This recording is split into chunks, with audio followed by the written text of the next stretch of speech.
So I went to church today, and this Sunday was dedicated to the Persecuted Church.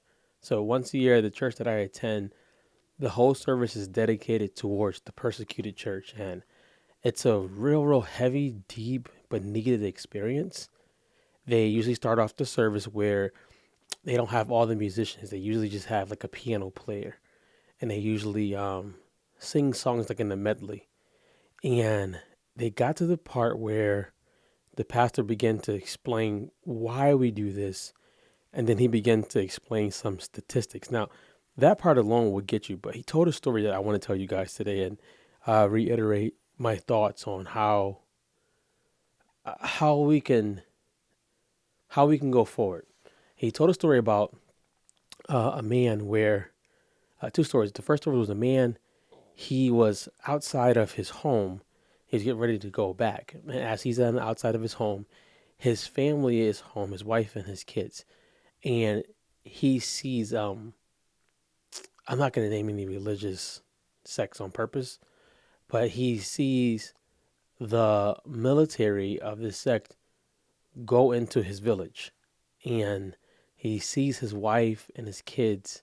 He sees his wife lock the door so her and the kids would be safe. Automatically, I'm thinking, as a Christian, I've never experienced that. I don't know what I would be able to do. And he could not get to them because another part of the military was blocking him off. So that he couldn't get to them. There was no way they were letting that happen. And you would think the wife and the kids are locked in the house. Maybe they won't do anything to them. And instead, that house gets burnt down. They burn the house up. I cannot tell you what it would do to me to see my wife and my daughters burnt up, and I cannot do anything about it. And another religion did it in the name of their religion. After that, he's left to fend for himself, him and the people who were still alive in that village, but they don't have any food, they don't have any shelter, they don't have anything. Later on, there's another story that comes out where a lady, her husband, and a baby she was carrying was inside of a church. And a similar military came in and told all the men to get out. All the men to get out. As the men get out, they kill all the men in front and outside of the church. And she's left now, no husband. She has a baby she's 9 days out from giving birth to this baby. They send her away. She goes to his family, and they don't want her because they feel his death is because of her belief in Jesus Christ.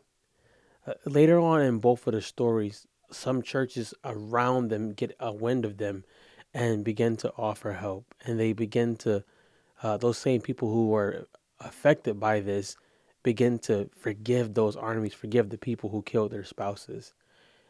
The beauty that happened after was we began to pray with each other, and the pastor told us to get into some groups. So we got into some groups and we prayed for these 10 countries uh, that have high persecution of Christians for various reasons. And as we pray, like we close our eyes and we pray, we all begin to weep. And we wept because we realized how much we can take life, God, for granted. Like I got there and I'm like, here I am. I have a car to drive to church. I'm here with my daughter who is safe. I'm here with my dad. I get to sit down. I don't have to hide God. I don't have to hide religion. And then myself and the people in my group are like, and then we're scared of getting rejected on social media for sharing our faith. These people are living out loud for God, living boldly for God, and they're also like they're dying for his name's sake. We wept because as we prayed, we realized that God's presence was increasing in these people's lives, even in the midst of persecution. His presence was evident that he was with them even through this. And I know right now we usually paint Christianity and discipleship as something that's super joyous and good, but it's not. You know, he talks about denying yourself, taking up your cross. and following him. But with all of that, the thing that got me was we were praying with people who we didn't know. We were praying with people who were different colors, voted probably for different people, and we all put that aside to realize that there was something bigger than us that was happening. People were dying for the faith, and here we are fighting about luxuries. Here we are fighting about things that those people would love to have as a problem again. They lost their spouse, they lost their kids, lost hope in God for a bit, and they were still going. My question for you, for me, is what would it take for us to practice gratitude aggressively and live out loud for God intentionally?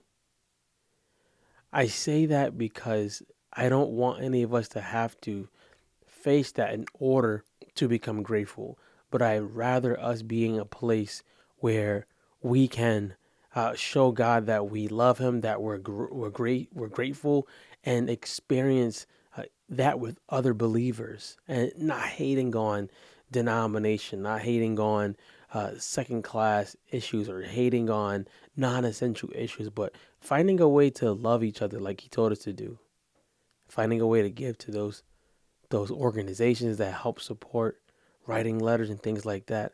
How can we do that? I believe the answer is yes. And I believe having this reminder shows us to focus again because that could happen to us at any given time. With that being said, I would love for you guys who are watching this, listening to this, drop a comment. When you hear about things like that, they're called the persecuted church. What does that do for your faith? Does that make you stand up for God or does that make you shrink? Does it make you want to be a better disciple or does it make you hide? I would love to know your answer. Let me know. I'm out of here.